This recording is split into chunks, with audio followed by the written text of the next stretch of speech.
how did an impoverished, illiterate woodcutter living in 7th century China completely dismantle the most elite, highly educated religious establishment of his time? Yeah, and invent the very foundation of modern Zen, right? Exactly. Just by hearing a single sentence out loud. It sounds like a myth, honestly.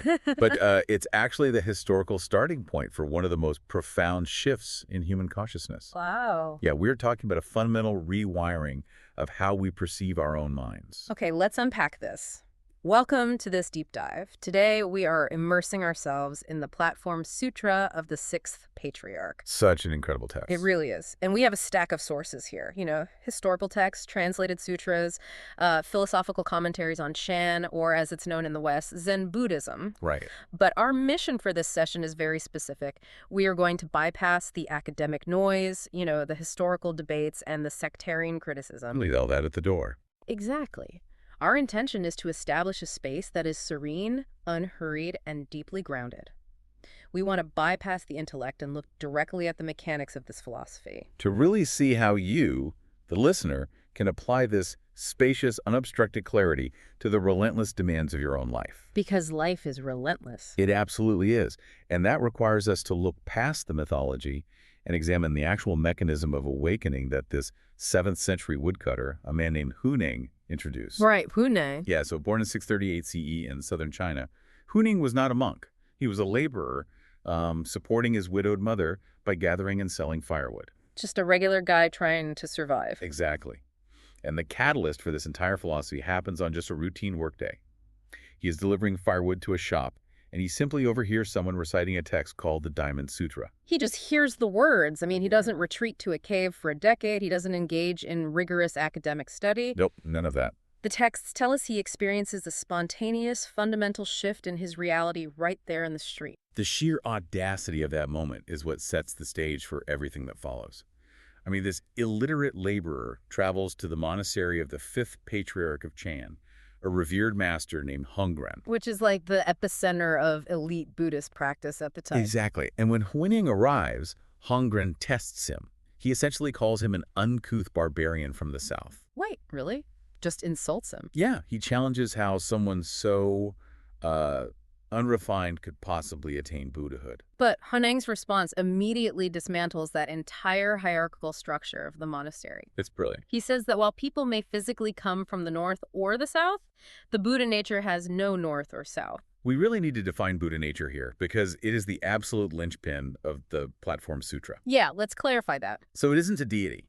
It's not some magical state you acquire. Buddha nature refers to the inherent unconditioned wakefulness that exists fundamentally within all human beings. So it's already there. Right. Hui-neng is pointing out the absolute absurdity of gatekeeping human consciousness.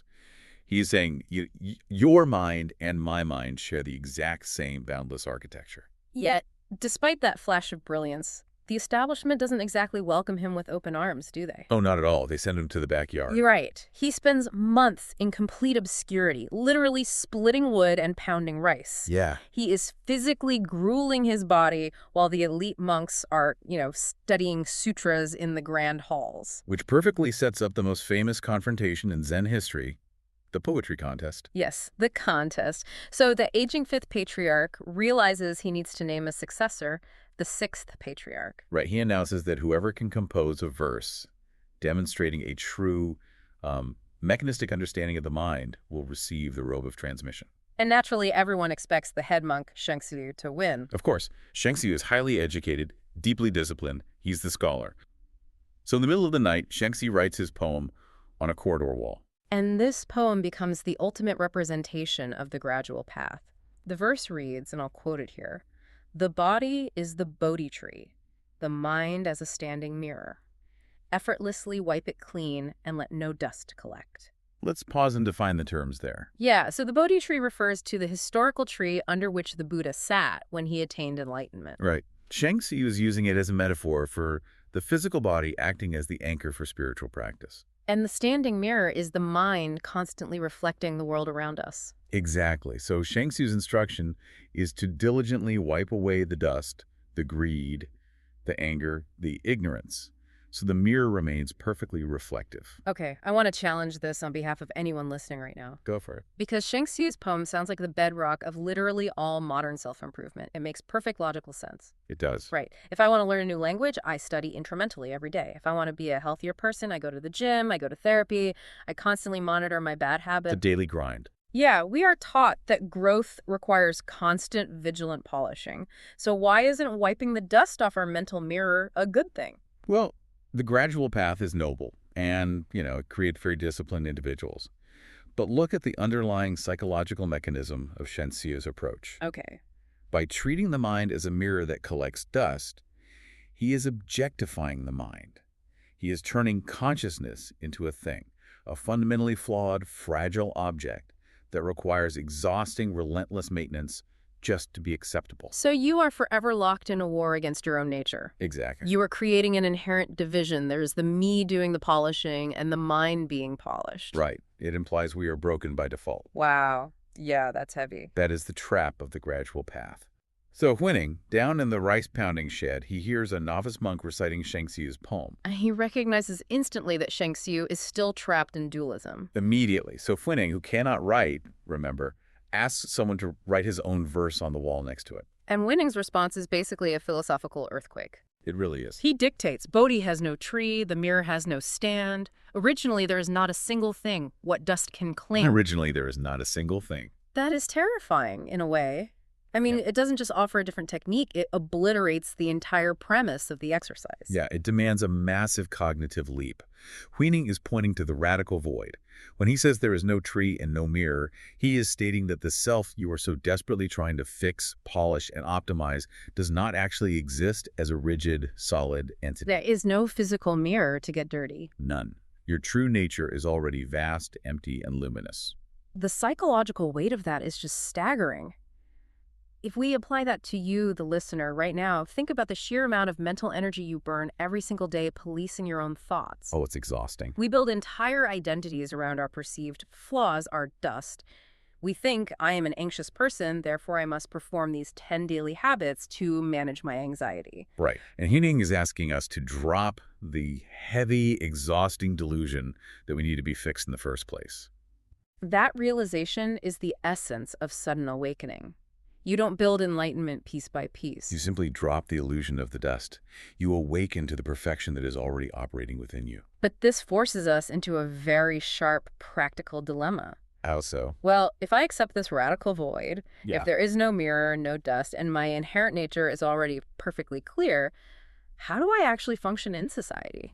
Yes. I mean, I can't just float through the void when I have to pay taxes, navigate a toxic workplace, or deal with a screaming toddler. Right, real life.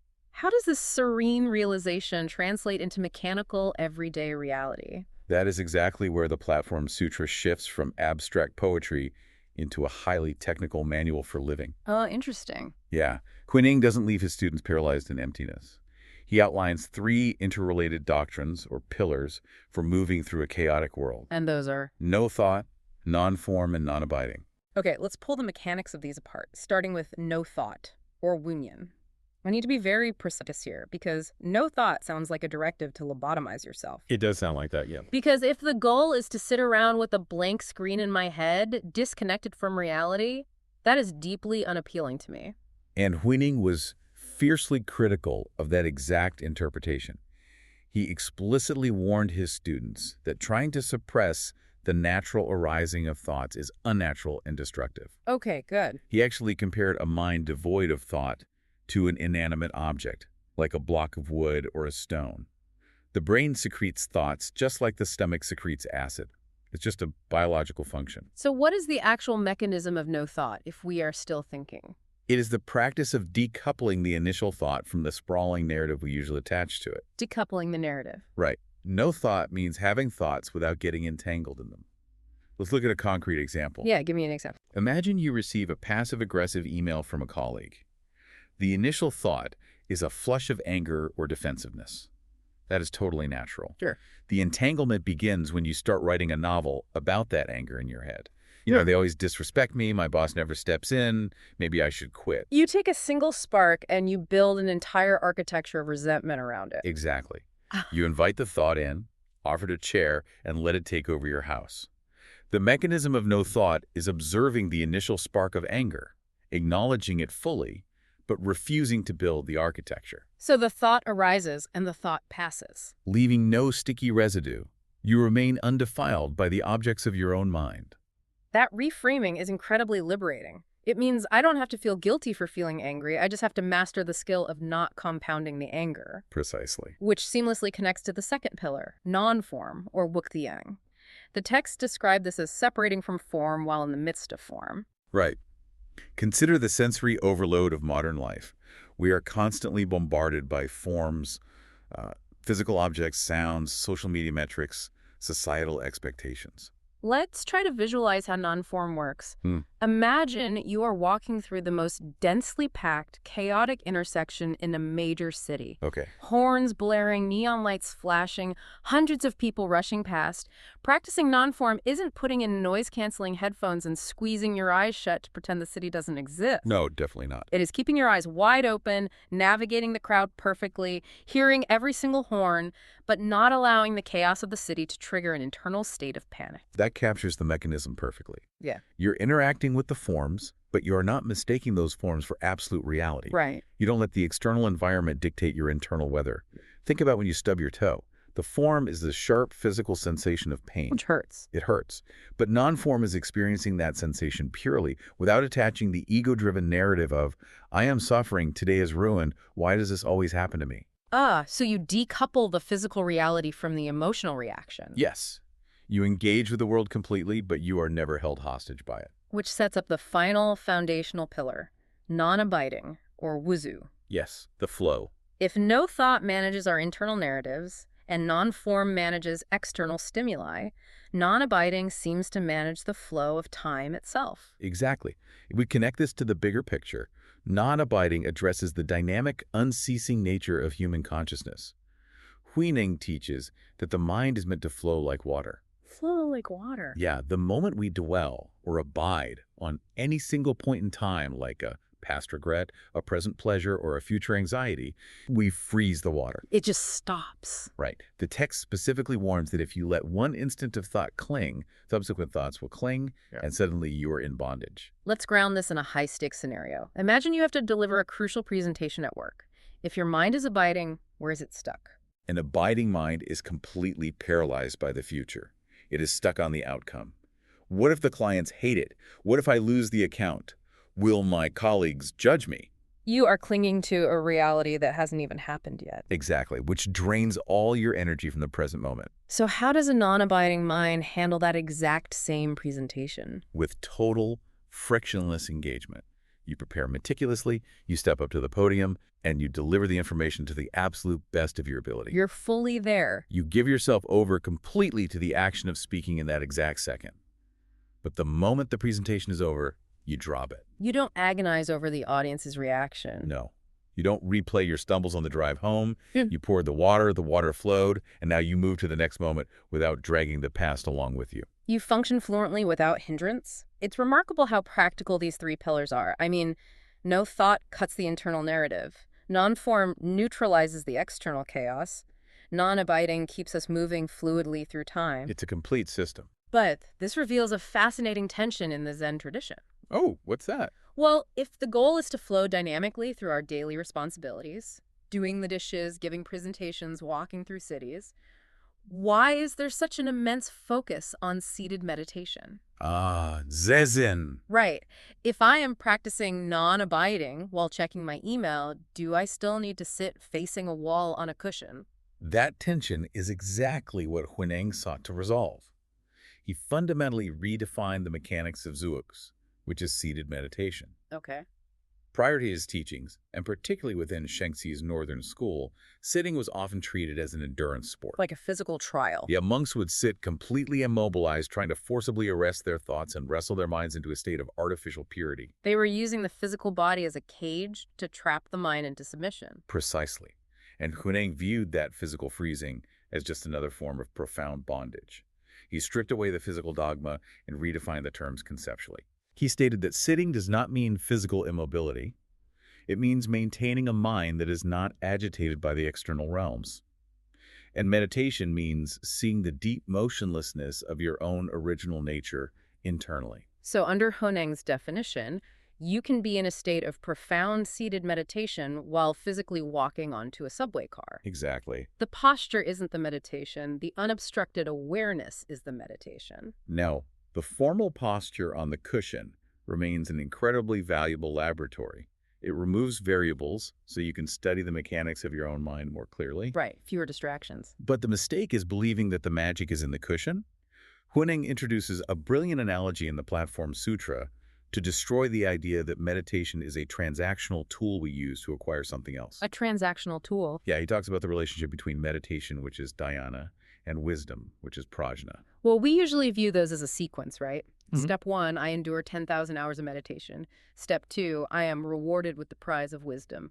It's an economic transaction. Hui-neng totally shatters that transaction, using the analogy of a lamp and its light. A lamp and its light. He says that meditation is the lamp and wisdom is the light.